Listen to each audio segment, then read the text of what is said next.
Hi everyone, Chris here from IELTS Advantage with another success story. Today we have Sommie who is going to share her success with you guys so that you can learn from her. So Sommie, could you start off just by introducing yourself to everyone?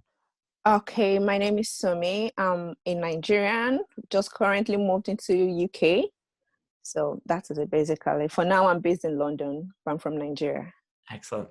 Yeah. And can you tell people a little bit about your IELTS journey? So how long were you studying for? How many times did you do the test? What scores were you getting?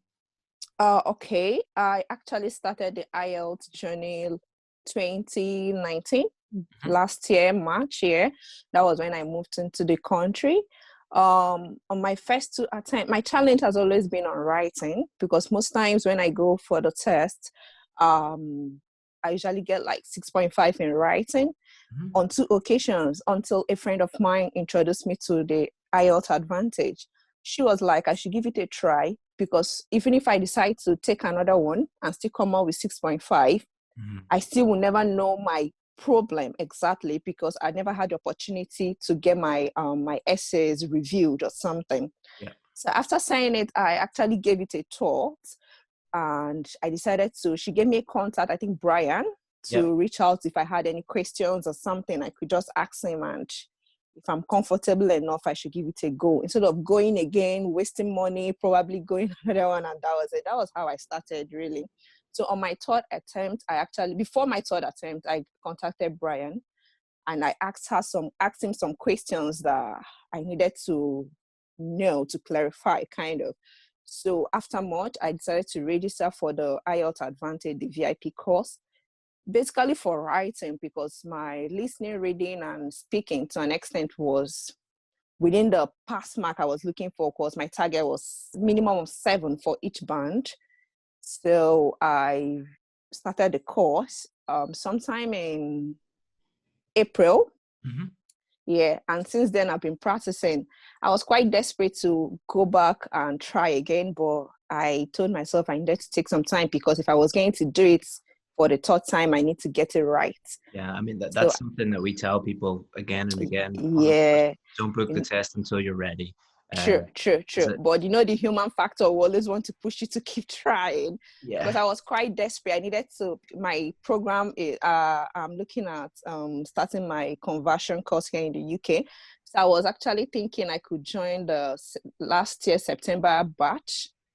So, but because of my baby, I got pregnant. Also, I had to defer it to this year. Hmm. But regardless, I was still practicing. I wrote like 4 essays on part two. I sent it. I was able to get feedback.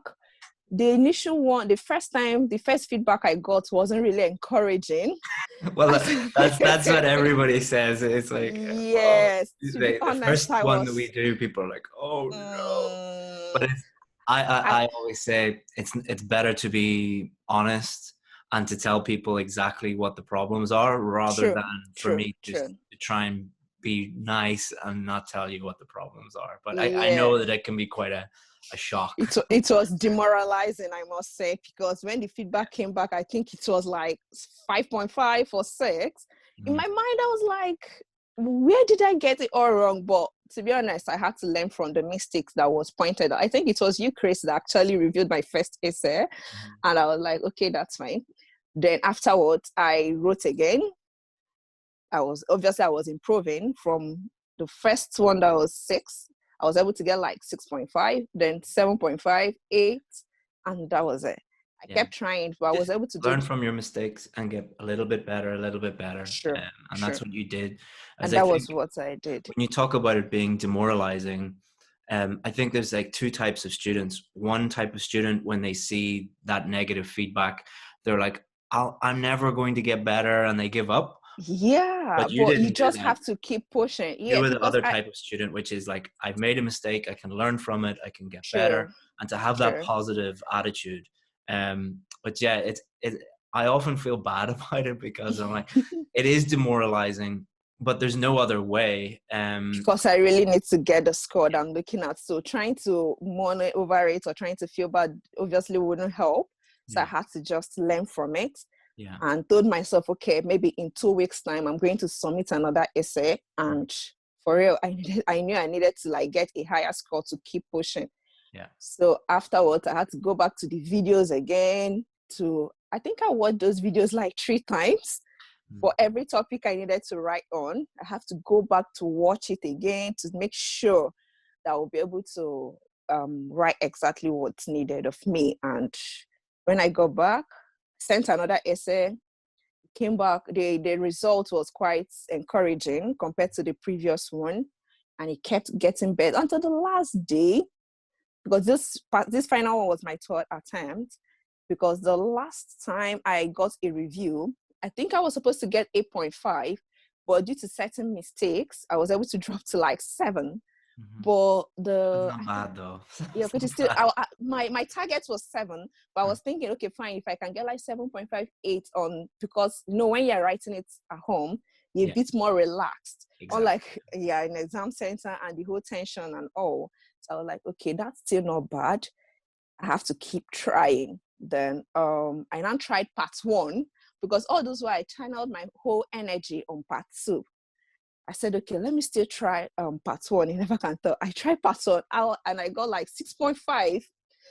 I had to drop. In my mind, I was like, geez, what is happening? But I know it's a really important point, because a lot of people focus so much on task 2 because they think it's worth double, which sounds a lot, but both parts are really important, because it's really a shame if you spend so much time focusing on getting up to the right standard in part 2, and then you do task 1 and it causes your whole score to go down. So that's why I normally tell people to spend maybe not 50% of your time on task 1 during your preparation, but at least a third, at least a third of your time on that. So that was it basically. And when I was doing this, because on my third attempt, I've already made up my mind, I'm not going to try out any other method, because I had like family friends that were trying to, okay, why don't you try this? Why don't you try that? But I've already told myself, no, I paid for this. I have to try out this particular method, so that if I go back and still get 6.5, I will know really that this method is obviously not working. But yeah, because if I try to combine this method and this method, how was I supposed to know what the problem is? It's really at the end confusing. of the day? It's confusing, to be honest. One of the main reasons why students fail is they will look at 2 or 3 different methods, try and use them all together. And if you go into the test and you're confused about what to do, your writing is going to be very confused. And also some of the methods kind of contradict each other a little bit.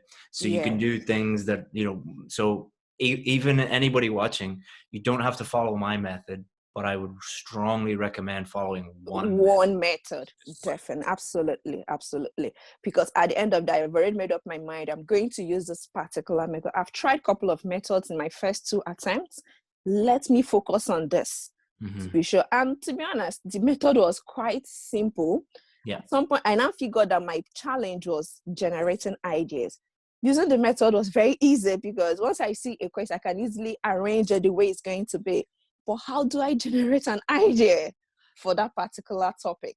It became a challenge for me. I went back looking for idea generations, the method he actually puts out there, the coffee shop method. So I kept on trying, brought up a couple of essays. So anytime I see a topic, I'll just ask myself, like, if I was in an exam hall, then 2 points I'm going to write. Stop. I'll just kept on trying that way. I think that was how I improved on my idea generation. But on that very day, on that particular exam day, I just told God, please just help me. Let me get a topic I can be able to have an idea of what to write. Because the method was already there, but having what to write is just... What topic did you get? My question was, it said,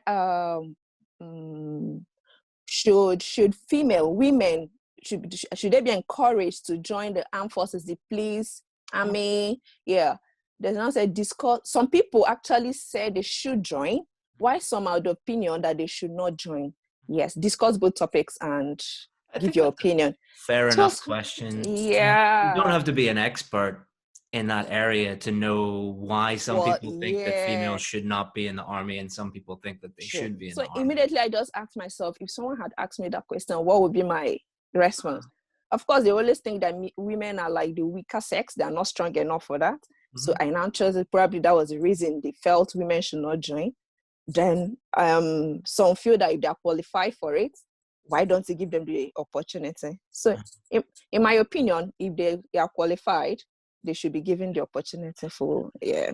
In those So that was discussion it. essays, a good way to generate ideas if you get stuck is to think not only what do I think, but what would someone who is the opposite to me think? So I'm a woman, what would a man say about this?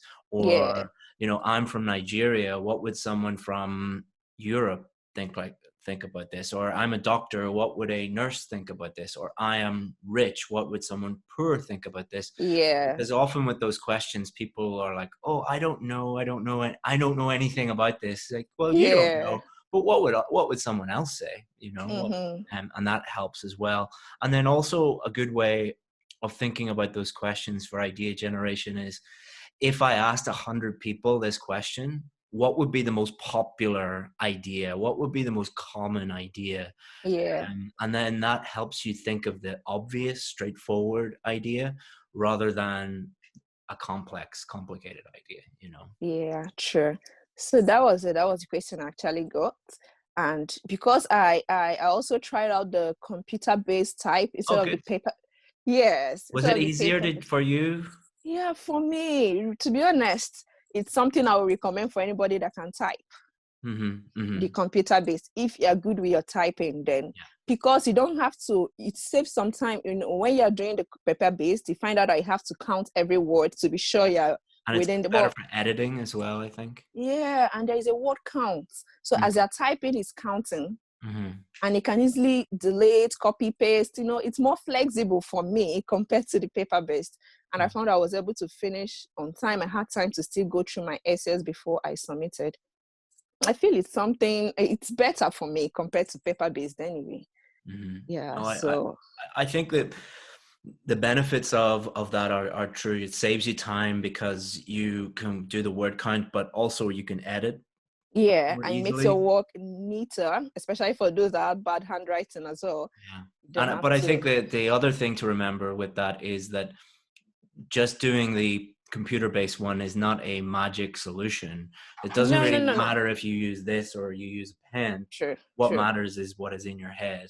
That's true. That's Because true. you can use, like, this is an Apple pen, it's a fancy pen, but if Yeah. I have nonsense in my brain, I'm going to write nonsense, Yeah, so it's that's true. Computer based doesn't make it easier or no, anything, no. but it just saves some I think little it saves. time. That's all. Yeah, Yeah. yeah. And then for other people are not good at typing, and for them paper No, based of is course, much better. of course, of And, course, of and course. That's why I said if you are good in writing, typing with typing, then you can go for it. If not, you stick with paper based. I think that's still okay. So, Somi, imagine you're giving yourself advice Okay. a year ago, Uh, from what you know now. Not, and I don't mean like join the VIP course or join yeah. Chris's or IELTS Advantage or anything like that. But imagine you were giving advice on writing, IELTS writing. What advice would you give your former self? Oh, my former self. If I knew about this long time ago, I wouldn't have wasted the money I did in the first two attempts. There was no need trying to gamble it. It's possible I could have gotten a 7, but I can still do this right and do it once and for all. Mm-hmm. So for me, if I knew about this earlier on, I would have opted for it. Mm-hmm. Just to be sure I know what I'm doing. I'm going to give them exactly what they want, Yeah. because it's a lot simpler, to be honest, because I had the opportunity to still look at some essays afterwards.